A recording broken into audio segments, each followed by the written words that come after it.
श्री संताची या माथा चरणावरी साष्टांग करी दंडवत। विश्रांती पावलो सांभाळा उत्तरे, वाढले अंतरे प्रेम सुखे। कृपेच्या ओरसे डवरली ही काया, नवे अनारीसे उद्धरिलो। तुका म्हणे मज न घडता सेवा, पूर्व पुण्य ठेवा ओढावला। ओम नमो जगद्गुरु तुकया, प्रज्ञा सूर्य भास्करा। ज्ञान मार्तंड होऊनी, फेडियेले अंधकारा। जयाच्या कीर्तने धन्य होय पांडुरंग, लोकोद्धाराशी निर्मिले अभंग। जयाने चालविला नाम भक्ती मार्ग सोपा, नमस्कार माझा तुकया माय बापा। सर्वांना जय हरी। आज जगद्गुरु जगतवंद्य तुकोबारायांच्या जयंतीच्या लक्ष लक्ष शुभेच्छा। सबंध महाराष्ट्रामध्ये, भारतामध्ये किंवा जिथे जिथे तुकोबारायांच्या विचारांचे लोक आहेत असे जगभरामध्ये आज 2 फेब्रुवारी जगद्गुरु जगतवंद्य तुकोबारायांची जयंती साजरी होते आहे। त्यांचा जन्म 2 फेब्रुवारी 1608 चा आणि तुकोबारायांच्या सबंध कारकिर्दीचं त्यांचं जे व्यक्तिमत्व आहे ते प्रचंड बहुआयामी, बहुप्रवाही, अत्यंत वैचारिक, व्यापक स्वरूपाचं राहिलेलं आहे। म्हणून तुकोबारायांच्या एकूण जीवनचरित्राकडे पाहायला गेलं तर ज्यांना ज्याचा स्वभाव जसा आहे तशा स्वभावाची, गुणवैशिष्ट्यांची तुकोबारायांची एकूण अभंगाची गाथा आणि त्यांचं चरित्र दिसतं। कोणाला तुकोबाराय शेतकऱ्यांचे आदर्श तत्ववेते, शेतकऱ्यांना मार्गदर्शन करणारे म्हणून दिसतात, तर कोणाला विद्यार्थ्यांना, शिक्षकांना ते ज्ञान देणारे किंवा शिक्षणाचं महत्व सांगणारे दिसतात। एखाद्या मोटिवेटरला तुकोबाराय अत्यंत जागतिक दर्जाचे मोटिवेटर वाटायला लागतात। किंवा सासूरवासील स्त्रियांना तिच्या संसाराची व्यथा वेदना मांडून पंढरपूरला माहेर आणि विठोबा रुक्माईला मायबाप म्हणणाऱ्या इतक्या व्यापक स्वरूपातल्या सासूरवासील स्त्रियांना मुक्तिमार्ग देणारे तुकोबाराय वाटतात। एखाद्या अनाथाला, अपंगाला तुकोबाराय अनाथांच्या, अपंगांचं दुःख मांडणारे वाटतात। एखाद्या वाटसरूला पाण्याची, जेवणाची गरज भासल्यास त्याला ज्याप्रमाणे तहान लागल्यावर पाणी लागेल, भूक लागल्यावर अन्न लागेल, त्याचप्रमाणे एखाद्या पांथस्थाला तुकोबाराय एक अत्यंत निर्मळ झरा वाटू लागतात। म्हणून तुकोबाराय हे अत्यंत बहुप्रवाही, बहुआयामी, अत्यंत व्यापक स्वरूपाचं व्यक्तिमत्व राहिलेले आहे। अशा तुकोबारायांचा विचार पुन्हा पुन्हा चर्चेत आणला पाहिजे। त्यांच्या विचारांवर सातत्याने चर्चा केली पाहिजे। त्यांच्या एकूण साहित्याचे, त्यांच्या अभंगाच्या गाथेचे, त्यांच्यावर असणाऱ्या प्रभावाचे विविध पैलू सातत्याने सांगितले पाहिजे। तुकोबारायांची पूर्वाश्रमीची एकूण जी परंपरा आहे ती संत नामदेव महाराजांची कीर्तनाची परंपरा आहे। वारकरी संप्रदायाची, वारकरी पंथाची, भागवत धर्माची ती परंपरा आहे। आणि म्हणून तुकोबारायांनी वारंवार नामदेवरायांचा त्याच प्रकारे उल्लेख केलेला आहे। शिंपियाचा पोर एक खेळिया नामा, त्याने विठ्ठल बसवंत केला रे। किंवा नामदेवी केले स्वप्ना माझी जागे, सवे पांडुरंगे उनिया। सांगितले काम करावे कवित्व, वावगे निमित्त बोलू नये। मला नामदेव महाराजांनी प्रेरणा दिलेली आहे आणि नामदेव महाराजांच्या प्रेरणेतून मी आता इतरांशी विसंवाद किंवा भांडणं किंवा काय न करता, मी वावग न बोलता मी महत्वाचं, मुद्द्याचं बोलणार आहे आणि कवित्व करणार आहे। जीवन उपयोगी, लोकांना मार्गदर्शन करणारं तत्वज्ञान मी अभंगाच्या रूपाने सांगणार आहे। आणि याची प्रेरणा मला नामदेवरायांच्याकडून, विठ्ठलाकडून मिळाल्याची महत्वाची कबुली जगद्गुरु जगतवंद्य तुकोबारायांनी दिलेली आहे। त्यामुळे तुकोबारायांचा प्रेरणेचा झरा, प्रेरणा स्रोत कोण असतील तर ते नामदेवराय आहेत। याबद्दल दुमत असायचं काही कारण नाही, कारण तुकोबारायांचे शिष्य, तुकोबारायांच्या अगदीच थोडेसे समकालीन असणारे संत निळोबाराय म्हणतात की तुकोबाराय हे अक्षरशः नामदेवरायांचा अवतार आहेत। काय म्हणाले निळोबाराय?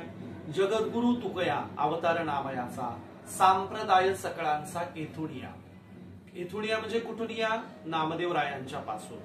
त्यामुळे तुकोबारायांनी देखील नामदेवरायांना प्रेरणा मानली आणि निळोबारायांनी सुद्धा त्याची कबुली दिली की साक्षात नामदेवच तुकोबारायांच्या रूपाने पुन्हा आलेले आहेत। आणि म्हणून अशा प्रकारे नामदेवरायांच्या कुटुंबाचा तुकोबारायांवर प्रचंड मोठा प्रभाव होता। त्याचं आणखीन एक महत्वाचं कारण असं की नामदेवरायांच्या 4 मुलांची जी नावं होती तीच तुकोबारायांच्या मुलांची देखील होती। नामदेवरायांच्या अनेक अभंगाची पुनरुक्ती तुकोबारायांनी पुन्हा आपल्या अभंगांच्या रूपाने केलेली आहे। आणि म्हणून असं म्हटलं जातं नामदेवरायांचा शतकोटी अभंग निर्मितीचा राहिलेला संकल्प पुढे कुणे पूर्ण केलं असेल तर ते तुकोबारायांनी पूर्ण केलेलं आहे. आणि म्हणून तुकोबाराय म्हणजे या महाराष्ट्राला दिशा देणारा मध्ययुगीन भारताच्या कालखंडातला सर्वोच्च मोठा दार्शनिक, तत्वज्ञ, विचारवंत आणि सगळ्यांना ह्युमॅनिटी, माणुसकी शिकवणारा.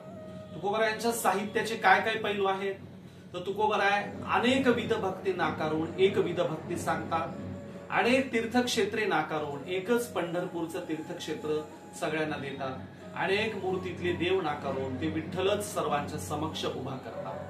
अनेक नद्यांचं घाटावरचं तीर्थक्षेत्र नाकारून ते चंद्रभागात सगळ्यांच्या समक्ष ठेवतात. म्हणून ते म्हणतात, पंढरीची वारी आहे माझे घरी, आणिक न करी तीर्थव्रत, व्रत एकादशी करीन उपवाशी, गायीन हरणीशी मुखी नाम. तुकोबारायांच्या ह्या एकूण साहित्याच्या, एकूण मांडणीच्या भावविश्वातला आणखीन पुढचा पैलू असा की तुकोबाराय हे गोरगरिबांना, शेतकऱ्यांना, कष्टकऱ्यांना, या देशातील बहुजनांना जीवन जगण्याचा साधा, सरळ, सोपा भक्ती मार्ग देतात. तो म्हणजे नामस्मरणाचा. ते म्हणतात यज्ञ करायची काही गरज नाही, काशीला, प्रयागला, बनारसीला हेलपाटे मारायची काही गरज नाही. तुम्हाला तुमच्या साध्या सरळ जीवनशैलीतून नामस्मरण करतानाही ईश्वर भक्ती करता येते. अध्यात्मामध्ये तुम्हाला रममान होता येतं. त्यासाठी संसार त्यागायची गरज नाही, कुठे वनामध्ये जायची गरज नाही, असे त्यांनी अनेक अभंगातून वारंवार सांगितलेलं आहे. त्यांच्या अभंगाच्या गाथेच्या अनेक पैलूंमध्ये पुढचा पैलू असा, ते अत्यंत स्त्रीवादी होते, संवेदनशील होते, परस्त्रीचा आदर करणारे होते, स्त्रियांना बरोबरीचा दर्जा देणारे होते, कर्मकांडातल्या स्त्रियांना बाहेर काढणारे होते, मनुस्मृतीसारख्या धर्मग्रंथांच्या स्त्री विरोधी भूमिकांच्या विरोधात तुकोबाराय होते. ते म्हणाले, सकाळांशी येथे आहे अधिकार, कुळी कन्या पुत्र होती जे सात्विक, तयाचा हरिक वाटे देवा. किंवा यारे आरे लहान थोर, याती भलत्या नारी नर, तरवया पार भव सिंधू. म्हणजे नारी नर म्हणताना अगोदर नारी हा शब्द ते उच्चारतात आणि स्त्रियांना देखील अधिकार असल्याचं ते सांगतात. म्हणून तुकोबाराय हे स्त्रीवादी होते. स्त्रीवादी विचारवंत म्हणून तुकोबारायांचा देखील सातत्याने उल्लेख झाला पाहिजे. तुकोबारायांच्या पुढच्या पैलूमध्ये त्यांनी गोरगरिबांच्या लोकभाषेचा वापर केला. मराठीत तत्वज्ञान निर्मिती केली. वेदांमध्ये आणि धर्मग्रंथांमध्ये बंदिस्त असलेलं सगळं तत्वज्ञान, सगळी विचारधारा त्यांनी मराठीत लोकांना आणली. संस्कृतच्या धर्म मार्तंडांशी त्यांनी विद्रोह केला, संघर्ष केला. संघर्षात तुकोबाराय तत्वज्ञानाच्या पातळीवर त्यांना पुरून उरले. आणि म्हणून ज्ञान भांडाराच्या चाव्या त्या धर्म मार्तंडांच्या जाणव्याला होत्या, त्या हिसकावून तुकोबारायांनी ज्ञान भांडार सगळ्यांच्यासाठी खुलं केलं. तुकोबारायांनी सगळ्यांना ह्या ज्ञानासाठी रात्रीची कीर्तनाची शाळा चालवली. रात्रीच्या कीर्तन शाळेतील तुकोबारायांनी सगळ्यांना माणुसकी शिकवली.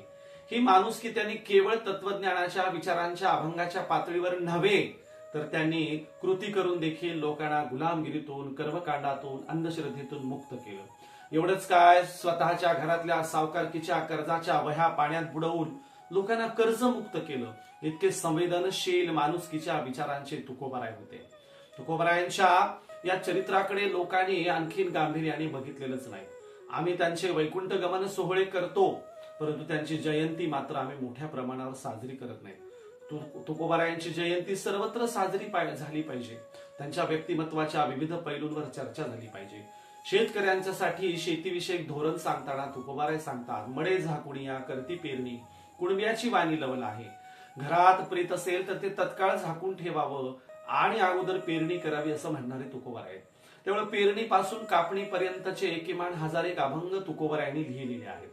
कापणीबद्दल सांगतात, शेत आले सुगी सांभाळावे चारी कोण, पिक आले परी केले पाहिजे जतन, सोकरी सोकरी विसावा तोवरी, गोफणीशी गुंडा पागोऱ्याच्या नेटे, पळती हाहाकारी अवघी पाखरांची थिटे. तुकोबाराय सांगतात, शेत सुगीला आल्यावर चारी बाजूनी राखण करावी, पक्ष्यांना उडवावं, रात्रीला आकटी पेटवून विविध ठिकाणी थांबवून पिकांचं रात्रीला देखील जतन संवर्धन करावं. नंतर पिकाची काढणी झाल्यावर ज्याचे त्याला भाग द्यावे, बलुतेदारांना बलुतेदारी द्यावी आणि मग बघा तुम्हाला फायदाच होतो, तोटा होणार नाही. अशा प्रकारे तुकोबारायांचा हा विचार शेतकऱ्यांचा देखील विचार आहे. आणि म्हणून हा तुकोबारायांचा विचार या देशातल्या ब्राह्मणवादी, कर्मकांडी, सनातनी, वैदिक धर्मीय ब्राह्मणांना, ब्राह्मण पुरोहितांना आवडला नाही. तुकोबारायांवर धर्मद्रोहाचा खटला भरवला.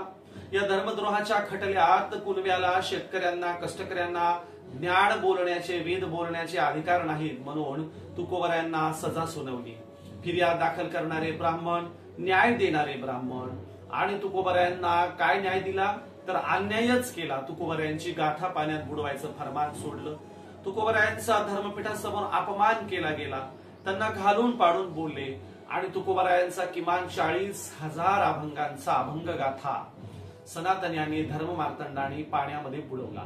आज आपल्याला उपलब्ध असलेले 4,000 जे अभंग आहेत ते संत जगनाडे महाराज जे तेली समाजातून होते त्यांनी संकलन केलं, त्यांनी पुन्हा लिहिले आणि तुकोबरायांचे पाठ असलेले लोकांना तेवढेच अभंग आज उपलब्ध आहेत. त्यामुळे तुकोबरायांच्या अभंगाच्या पोथ्या या धर्म मार्तंडांनी बुडवल्या आणि म्हणून आज असलेल्या तुकोबरायांच्या अभंगाच्या गाथेला पुन्हा पुन्हा वाचलं पाहिजे, अभ्यास केला पाहिजे, त्यांचा विचार जनतेत नेला पाहिजे. त्याबद्दल संत जगनाडे महाराजांची देखील जयंती साजरी करावी. त्यांचा विचार, त्यांनी केलेलं मोठं कार्य जनतेला सांगावं. एका तेली समाजाच्या टाळकरी असणाऱ्या संतांनी हे अभंग गाथेच्या जतन संवर्धनाला पुढे पाऊलच टाकलं नसतं तर आज आपल्याला तुकोबरायांचं तत्वज्ञान मिळालंच नसतं. आणि म्हणून हा बहुआयामी, बहुप्रवाही, व्यापक असलेला तुकोबरायांचा विचार आपण लोकांमध्ये नेऊया. तुकोबरायांच्या भाषेमध्ये आता तरी पुढे हाची उपदेश, नका करू नाश आयुष्याचा, सकळांच्या पाया माझे दंडवत, आपुलाले चित्त शुद्ध करा. जय हरी.